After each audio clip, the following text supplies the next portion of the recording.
Olá, meus queridos, bem-vindos a mais uma videoaula e essa tem por título Sistema Excretor e Endócrino. Vamos lá? Quais são os objetivos que eu espero que você atinja ao final desta videoaula? Conhecer os componentes básicos do sistema urinário humano, conhecer também os componentes do sistema endócrino humano. E já a gente vai entender por que eu estou falando do urinário e não do sistema excretor como um todo. Vamos então falar sobre o sistema excretor e entrar nos detalhes do sistema urinário. Então, antes de mais nada, vamos entender o que são excretas. Excretas são produtos residuais do metabolismo que são eliminados pelo nosso corpo. Então, nós classificamos como excretas substâncias que entram no nosso corpo, são processadas, ou seja, são metabolizadas por ele, e o que sai dali, que não serve mais para a gente, isso sim são as excretas. Então, um conjunto de sistemas trabalham no nosso corpo eliminando essas substâncias que são tóxicas, muitas vezes. O primeiro deles, que nós já falamos, é o sistema respiratório, em que nós temos a entrada do oxigênio para a respiração aeróbica e a saída do gás carbônico como resultado da produção de energia, que a gente viu quando falamos lá sobre respiração aeróbica. Então, essa eliminação do gás carbônico é uma excreta. Então, está eliminando, faz parte do sistema excretor. Outro sistema que envolve também é a nossa pele, quando nós suamos, a água que o nosso corpo solta para manter a nossa temperatura, é uma excreta, nosso suor. Outro que nós temos é o fígado, que substâncias tóxicas que nós ingerimos, como o álcool, por exemplo, o fígado metaboliza e elimina excretas para poder retirá-las dessas substâncias tóxicas do nosso corpo. E o mais falado, mais conhecido, é o sistema urinário, que vai fazer a filtração do nosso sangue e é quem vamos dar maior foco durante essa videoaula, tudo bem? Então aqui nós temos dois esqueminhas, um sistema urinário de uma fêmea e um sistema urinário de macho, certo?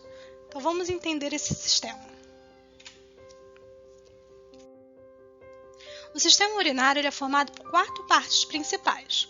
Os rins, que são 2, que parecem feijões, como vocês podem observar, é a parte principal, onde vai ocorrer a filtração do nosso sangue. Nós vamos detalhá-lo melhor mais à frente. Depois que o sangue é filtrado, já temos a produção do que a gente chama de urina, que vai passar por esses canais, que são 2 canais, os ureteres, sim, é esse nome esquisito mesmo, ureteres, e chegar à bexiga. A bexiga é um órgão que vai ter a função simplesmente de acumular o xixi, a urina. Então, ela vai guardar e ela vai crescer conforme vai se enchendo, até que chega a um ponto que você sente a vontade de urinar. E aqui nós vamos ter a uretra, que será a parte final, onde nós temos os canais que estão fechados e na hora que a gente sente a vontade de urinar e vai ao banheiro, a gente abre esse canal e permite a saída da urina, certo? Então, a bexiga é um órgão para acumular.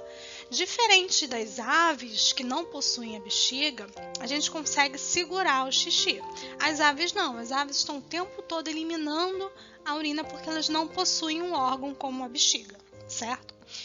Outro detalhe que a gente precisa observar aqui na imagem, que é muito importante, é o tamanho da uretra masculina e da feminina. Perceberam quão diferente é? O quanto a uretra masculina é bem maior do que a feminina? Então, isso porque, diferente dos homens, a uretra feminina ela serve apenas para a eliminação do xixi. Já a uretra masculina, que nós vemos aqui, ela faz tanto a eliminação da urina, quanto também é por onde o líquido seminal, o sêmen, vai sair no momento da reprodução. Então, a via urinária masculina ela vai ter uma dupla função, tanto reprodutiva quanto da eliminação da urina, certo? Da mesma forma, então, essa uretra vai passar por todo o pênis masculino e por isso ela é muito maior na masculina aqui. Em consequência disso, e pela proximidade com o ânus, é muito frequente em mulheres termos o que se chama de cistite, que é uma infecção da urina em que bactérias conseguem penetrar pela uretra e chegar a essa região. Com isso, ocasionando que, ó, tá vendo essa vermelhidão? Uma infecção no local. E por isso a mulher sente muita vontade de fazer xixi com frequência, porque ela está tentando eliminar aquilo ali, que está fazendo mal a ela. Em homens também é possível acontecer a cistite, porém ela é menos frequente, porque já que o canal é bem grande até a chegada da bexiga, é muito difícil que as bactérias chegam até lá antes de serem eliminadas pelo xixi, certo? Nas mulheres não, como o canal é bem curtinho, esse caminho de uma bactéria do ânus, por exemplo, até chegar à bexiga é muito curto e é facilmente atravessado pelas bactérias que chegam até a bexiga. Por isso que quadros de cistite são muito frequentes em mulheres. Então, sentiu urgência para urinar, ardência, sangramento na hora de urinar, no finalzinho sai uma gotinha de sangue. Bom procurar um médico, verificar o que está acontecendo, que pode ser um quadro de infecção urinária. Então, como eu falei anteriormente, vamos dar uma ênfase ao rim, que é o grande protagonista, vamos dizer assim, do sistema urinário, que vai fazer todo o trabalho de filtrar o sangue. Então, o sangue vai chegar nos rins através aqui da artéria renal, que é esta grandona aqui que nós estamos vendo. Da artéria renal, ela se ramifica em vários canais menores. Estão vendo aqui? São as arteríolas aferentes, que vão banhar várias partes dos rins, chegando ao néfron. Os rins são cheios desses néfrons, que são essas estruturas que vocês estão vendo aqui, grandona aqui. Então, ele é o grande protagonista. Nós temos vários néfrons ao longo dos dois rins. Os rins eles têm esse formato de feijão, como vocês podem ver. Bem, então, chegou aqui pela artéria renal, ela se ramifica em pequenas arteríolas aferentes. Essas arteríolas, o sangue passa por elas com uma pressão muito forte. Lembra lá da contração do coração no sistema circulatório? Então, toda essa força faz com que o sangue atravesse essas arteríolas, estão sendo filtrado nesse momento. Partículas maiores do sangue, como as hemácias, os glóbulos brancos, eles não conseguem atravessar essas arteríolas, eles ficam restritos. Então, pensem que é uma peneira grandona, em que coisas maiores ficam retidas, coisas pequenas passam. Essas coisas pequenas que passam a gente chama de filtrado glomerular, que vai passar daqui, das arteríolas, para a cápsula renal, que é essa grandona aqui, amarelinha. E aqui passa muitas coisas. Água, toda a água do sangue, vamos dizer assim, vai passar também nutrientes, vai passar glicose, que é importante, e coisas também que não são importantes, que é o que a gente quer eliminar. Então, aqui nós temos uma primeira barreira, uma primeira filtração. Então, uma filtração mais grossa, né, das partículas maiores do sangue. Esse filtrado, então, vai continuar o seu percurso pelo néfron, passando nessa primeira região aqui, que a gente chama de túbulo contorcido proximal. Proximal, pois ele está mais próximo da cápsula, aqui, certo?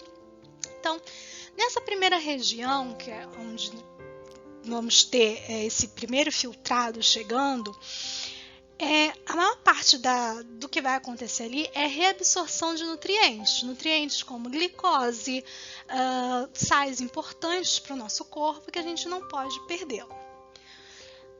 Esse filtrado continua passando e chegando agora no que a gente chama de alça néfrica, que é essa região aqui, mais embaixo. Aqui, a maior parte das coisas que são absorvidas é a água através do processo de osmose. É importante citar que muitas das coisas, as substâncias que são reabsorvidas aqui, são reabsorvidas através de gasto de energia, por transporte ativo, como a gente falou anteriormente lá nas nossas aulas sobre membrana plasmática e transporte da membrana. Então, por isso que a gente precisa de aulas anteriores para poder chegar agora nesse momento vocês entenderem do que eu estou falando. Então, aqui a glicose ela é recaptada por transporte ativo e a água aqui na alça néfrica por osmose. Se você não lembra, retorne lá ao vídeo sobre esses assuntos. Esse filtrado, então, continua, muita coisa já foi absorvida, mas ainda há coisas para serem eliminadas. Até que a gente chega aqui nessa terceira região, que é o túbulo contorcido, agora distal, mais distante um pouco, tudo bem? Esse túbulo, você pode ver aqui, ele tem várias, ainda regiões de artérias passando por ele. E aqui a gente vai ter mais uma filtração nessas artérias com retirada de substâncias tóxicas, como a amônia, como o ácido úrico, que vão entrar nessa região aqui mais distal, mais afastada, tudo bem? Esse filtrado continua, ele praticamente já é a urina em si, e vai cair aqui no ducto coletor, onde a gente vai ter novamente uma absorção de água. A gente vai ter mais processo de osmose aqui. A água é um item muito importante para o nosso corpo. Se a gente perder muita água, a gente desidrata e morre. Então, temos vários mecanismos de absorver essa água. E a gente vai entender mais à frente um pouco como o nosso corpo regula o quanto de água ele tem que puxar e quanto ele pode liberar água, para a gente não desidratar. Certo? Isso é feito por um hormônio. Bem, e por que a nossa urina ela é amarela? A nossa urina é amarela por causa das nossas hemácias. Mas espera aí, as hemácias não entraram, como é que pode ser? O nosso corpo, as hemácias não duram muito tempo dentro dele. As hemácias são células que não têm um núcleo, como a gente já falou anteriormente. Por ela não ter um núcleo, elas não duram muito. E o nosso corpo está sempre retirando essas hemácias velhas, destruindo e jogando elas fora, ou seja, excretando elas. Excretando em formas que vão tanto na urina quanto também nas fezes. E esse tom amarelado que você tem na sua urina é justamente por causa das hemácias que foram jogadas fora pelo seu corpo, que não puderam mais ser aproveitadas. Assim como o marrom das suas fezes também. Certo? Por isso que tem essa coloração tanto na nossa urina quanto nas nossas fezes. Certo? E aí, se eu não bebo água direito, se você não bebe água direito, você vai dar muito trabalho para o seu rins, pensa lá. Um monte de coisa chegando aqui sem água suficiente para ajudar a passar pela peneira. Já tentou passar pó pela peneira? Como é mais complicado do que você passar um líquido? Então pense que quanto mais água você beber, mais facilmente o seu rim funciona. Ele consegue fazer essa filtração. Pessoas que podem ter algum problema genético, que tem uma má formação no rim, ou mesmo que dão muita bobeira, não bebe água suficientemente, podem ter crises renais com formação de pedras nos rins, né? Porque aqui vai se acumulando coisas e formando a famosa pedra no rim, que vai dar muita dor quando isso aqui atravessa, porque pensa, está rompendo aqui a arteríola, então dá dor. E casos muito críticos que o rim para de funcionar, a pessoa pode ser obrigada a fazer tratamentos que a gente chama de hemodiálise. Por quê? Porque nosso sangue precisa ser filtrado o tempo inteiro. Se o rim não funciona, o que vai acontecer? A gente criou uma forma dessas pessoas terem uma vida mesmo sem o rim estar funcionando plenamente, que é fazer a filtração artificial desse sangue por um equipamento. E esse processo a gente chama de hemodiálise. Então, ele simula o funcionamento dos seus rins. E por isso, uma pessoa que tem um problema renal desse tipo, ela tem que ter todo um controle da quantidade de água que ela bebe, da alimentação que ela tem, porque ela vai, por períodos de tempo, fazer esse tratamento, certo? Então, tem que ter todo um controle ao longo da sua vida até que ela possa conseguir um transplante, muitas vezes. Certo? Terminamos o sistema urinário, vamos para o sistema endócrino. E você deve estar se perguntando, que raios é isso? Vamos lá. Então, vamos falar sobre o sistema endócrino. O que é esse sistema? Esse sistema ele é formado por um conjunto de órgãos que a gente chama de glândulas, e glândulas que produzem substâncias para o interior do nosso corpo, por isso que ele é chamado de endócrino, para dentro. Diferente de glândulas que nós temos no nosso corpo, que são chamadas de exócrinas, que vão produzir substâncias que vão para o lado externo do nosso corpo.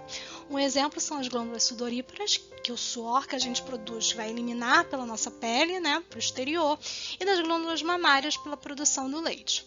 Então, nesse momento, a gente vai concentrar naquelas que produzem substâncias para dentro do nosso corpo. por isso endócrino. Essas substâncias nós chamamos de hormônios, que na verdade funcionam como mensageiros químicos do nosso corpo. Muitas das vezes as glândulas estão bem distantes dos locais onde os hormônios vão atuar. Então elas produzem no lugar do nosso corpo e mandam essa informação através do sistema circulatório. Esses hormônios vão pelo nosso sistema até outra parte do nosso corpo para fazer a sua função. Então, vamos conhecer algumas dessas glândulas e os seus respectivos hormônios. Vamos começar pela suprarrenal. A suprarrenal recebe esse nome justamente pela localização dela, porque ela está em cima dos rins, suprarrenal, certo? E ela vai produzir dois tipos de hormônios. São eles a adrenalina e a noradrenalina. A adrenalina ela aumenta a concentração de glicose no nosso sangue, causa vasoconstrição, ou seja, diminui o tamanho do nosso vaso sanguíneo na nossa pele, nas mucosas e nos rins. A noradrenalina já vai acelerar nossos batimentos cardíacos, causando vasoconstrição generalizada no corpo. Esses hormônios são hormônios que a gente chama de luta ou fuga, que são liberados do nosso corpo em momentos de grande estresse, que é para você poder ter uma reação mais rápida com alguma coisa, quando você se sente ameaçado, por exemplo. E esse é o perigo da gente ser submetido a muito tempo de estresse, porque você está modificando todo o seu sistema circulatório para poder reagir a algo que deveria ser temporário. Mas quando você está submetido a muito estresse por um longo período de tempo, você acaba tendo consequências na sua pele, no seu corpo por causa disso. Outra glândula que nós temos é o timo, que vai funcionar principalmente na maturação do nosso sistema imunológico, em específico os linfócitos T. Então, ele vai atuar na nossa defesa do organismo.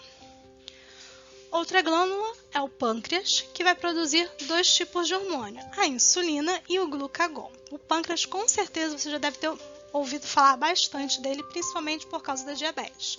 E é importante nesse momento a gente salientar que existem dois tipos de diabetes, a diabetes insípida e a mielitos. Aquela causada pela dificuldade do pâncreas em produzir insulina, a gente chama de mielitos, certo? Mas ele não produz só a insulina, ele produz também o glucagon, que é um hormônio que a gente chama que é o hormônio da fome. O glucagon ele atua no nosso corpo nos momentos que a gente está em jejum, liberando no nosso corpo a nossa reserva de energia, que a gente chama de glicogênio, que fica localizado lá no nosso fígado. Então, quando você está muito tempo em jejum, você tem que produzir energia. Então, o seu corpo, o pâncreas vai lá, é avisado e produz o glucagon para quebrar essas reservas e te sustentar nesses períodos. Já a insulina, ela faz o movimento oposto, é para quando você acaba de comer e tem muito açúcar disponível no nosso corpo. O açúcar não consegue entrar facilmente nas nossas células, ele precisa de um sinalizador, de uma permissão. E quem dá essa permissão é a insulina. Então, pessoas que são diabéticas, elas não produzem, diabetes mellitus, ela não produz a insulina e com isso ela não tem a permissão para a glicose entrar nas células dela. Se a glicose não entra, ela fica no sangue e o nosso corpo não consegue produzir energia suficiente. Consequência disso, as pessoas necessitam tomar a insulina artificial para poder fazer esse processo que o pâncreas dela faria naturalmente, certo? Outra glândula que nós vamos falar é o hipotálamo, que é uma região do nosso cérebro, que é essa aqui, ó, em amarelinho, que vocês podem ver, que vai fazer a produção dos hormônios que vão atuar na hipófise, que está logo do ladinho dela aqui, penduradinha. E em detalhe aqui no nosso lado para a gente poder ver. Essa aqui é a hipófise. A hipófise ela acaba armazenando alguns hormônios que são produzidos pelo hipotálamo e liberando-os. Um desses hormônios é o ADH, que tem a função, o ADH, de ir aos rins e lá aumentar a quantidade de células que captam água, que vão fazer a osmose. São proteínas chamadas de aguaporinas nessas células. Então, aumenta a quantidade dessas proteínas que vão fazer mais osmose caso tenha pouca água disponível no organismo. E já a gente vai entender esse percurso. A hipófise, ela acaba por produzir diversos hormônios e atua em diversos lugares do nosso corpo. E por isso ela é chamada de glândula mestra, pois ela vai regular o funcionamento de outras glândulas também. Outra glândula é a paratireoide, que fica ao redor da tireoide. Já vamos falar sobre a tireoide. Que fica localizada aqui na nossa garganta, na altura da nossa garganta. Que vai produzir o paratormônio, responsável pelo aumento do nível de cálcio no nosso sangue. O cálcio é muito importante em diversos processos celulares, não apenas para a formação dos nossos ossos. Então, quando nós temos uma alimentação pobre em cálcio, o nosso corpo ele acaba tendendo a retirar esse cálcio dos nossos ossos para poder executar suas funções, para que o corpo não pare de funcionar, certo? Por isso que quando nós vamos falar do sistema esquelético dos nossos ossos, nós vamos ver que nossos ossos estão o tempo todo se construindo e se desfazendo, tá bem?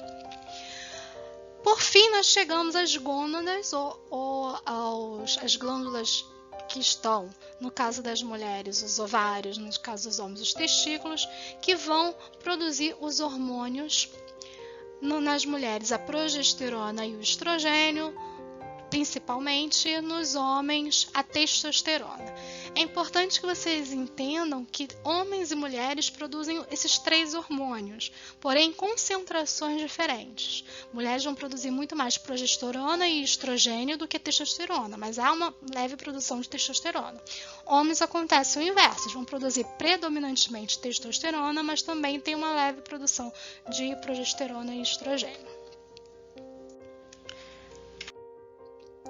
Então, chegamos na tireoide. Então, envolvendo a tireoide, nós temos a paratireoide, que nós já falamos lá, que vai trabalhar no controle do cálcio. Mas a tireoide, ela também é uma glândula super importante no nosso corpo, que vai produzir 3 tipos de hormônio: a tiroxina, tiroxina e a calcitonina. Os 2 primeiros vão estimular e manter os processos metabólicos do nosso corpo. Então, eles vão controlar o metabolismo do nosso corpo. A calcitonina vai estimular a deposição de cálcio nos ossos, reduzindo a concentração de cálcio no sangue. E nesse momento que a gente precisa entender como funciona a tireoide. A glândula tireoide desempenha um papel fundamental na manutenção do nosso corpo, no que a gente chama de homeostase, no equilíbrio do nosso corpo.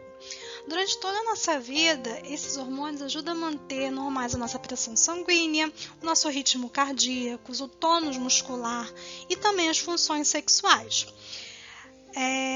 Esses hormônios vão atuar sobre as células do corpo em geral, aumentando a sua atividade metabólica. Bem, e aí nós podemos ter algumas disfunções dessa glândula.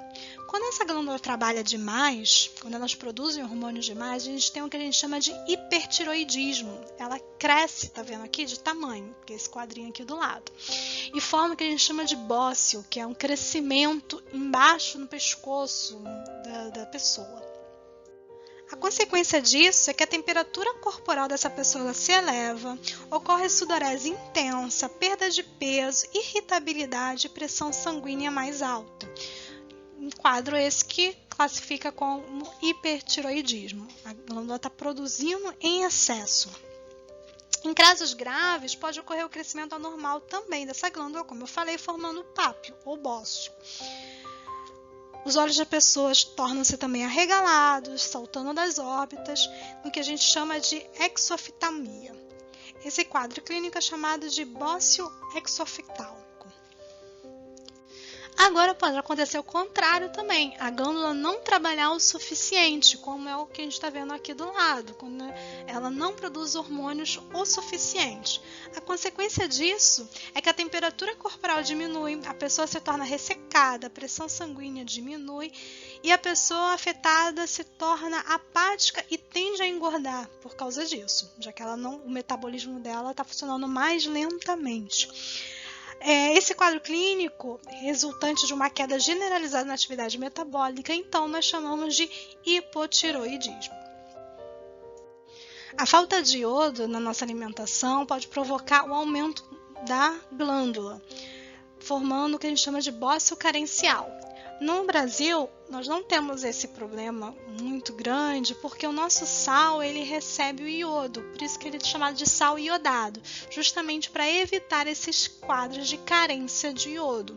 A glândula aumenta de tamanho justamente para suprir essa carência, para tentar absorver o máximo possível do iodo disponível na dieta. Antes desse fator aqui no nosso país, certas populações do interior eram afetadas cronicamente com o bócio carencial. Em diversos países pobres no mundo ainda temos diversos casos de hipertiroidismo justamente pela ausência de iodo na alimentação. Então, vamos entender agora como o sistema endócrino regula um sistema, que é o sistema urinário, um dos nossos sistemas excretórios, ok? Então, como a gente já falou, lá no hipotálamo vamos ter a produção do ADH, ou como também a gente chama, hormônio antidiurético, ou vasopressina. São 3 nomes para a mesma coisa. Então, o hipotálamo produz esse hormônio e ele fica armazenado na hipófise. Bem, quando a gente bebe pouca água, o nosso sangue ele acaba se tornando mais concentrado e é mandado uma mensagem, as células do nosso encéfalo percebem essa mudança e fazem com que a hipófise libere o ADH na corrente sanguínea. Então, baixou a quantidade de água no nosso sangue, a hipófise libera o ADH que vai atuar nesse momento lá nos nossos rins. Lá nos túbulos, lá no nosso tubo, nossa néfrica e lá no ducto coletor, como a gente já tinha visto quando falamos lá no sistema urinário. Fazendo o quê? Aumentando a quantidade de água por urinas, fazendo com que ocorra mais osmose, saída de água então da alça néfrica de volta para o nosso sistema circulatório. Certo? Então, o hipotálamo produz ADH, a hipófise armazena, a hipófise recebe a mensagem que está faltando água, libera o hormônio, esse hormônio vai atuar lá nos rins, lá no néfron, pedindo para captar mais água. E é nesse momento que a sua urina tende a sair mais escura, porque tem menos quantidade de água. Então, quando a sua urina está escura, é um momento de você perceber que está na hora de beber mais água. Então, é um sinal do seu corpo que está faltando água e você pode desidratar. Perceba que está tudo interligado no nosso corpo. Desde a nossa primeira aula, quando falamos sobre o sistema digestório, nós vimos que comemos para adquirir nutrientes que são levados pelo nosso corpo e nós respiramos para ter oxigênio, absorver o oxigênio e liberar o gás carbônico, então excretamos o gás carbônico. E esses são encaminhados graças ao nosso sistema circulatório para todo o nosso corpo, chegando a cada uma das nossas células. Ninguém fica sem chegar nutrientes e oxigênio. Esses nutrientes vão formar proteínas do nosso corpo, vão formar a estrutura do nosso corpo e o oxigênio que chega lá vai atuar na respiração aeróbica para a gente produzir o quê? Energia na forma de ATP. Não se esqueça que tudo que a gente quer é energia em ATP. Uma vez produzida essa energia, nós então temos o gás carbônico, que agora a gente precisa excretar, está na hora de liberar o que não serve mais. Então o gás carbônico é eliminado pelos nossos pulmões e também os produtos desses metabólitos, de todas essas formações que a gente teve, também precisam ser eliminados. E o sistema urinário vai ter essa função de pegar o sangue, filtrar o sangue e liberar o que não serve mais para fora do nosso corpo. Quem controla tudo isso, todas essas funções, sabe a hora que tem que entrar, a hora que tem que sair, o que tem que ir para onde?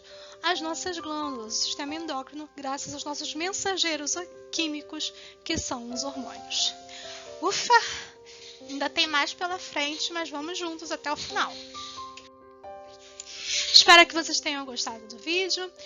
Vamos nos encontrar no próximo vídeo e no próximo vamos falar justamente sobre o que nós estamos vendo aí. Como é que a gente se locomove. Vejo vocês no próximo. Tchau, tchau!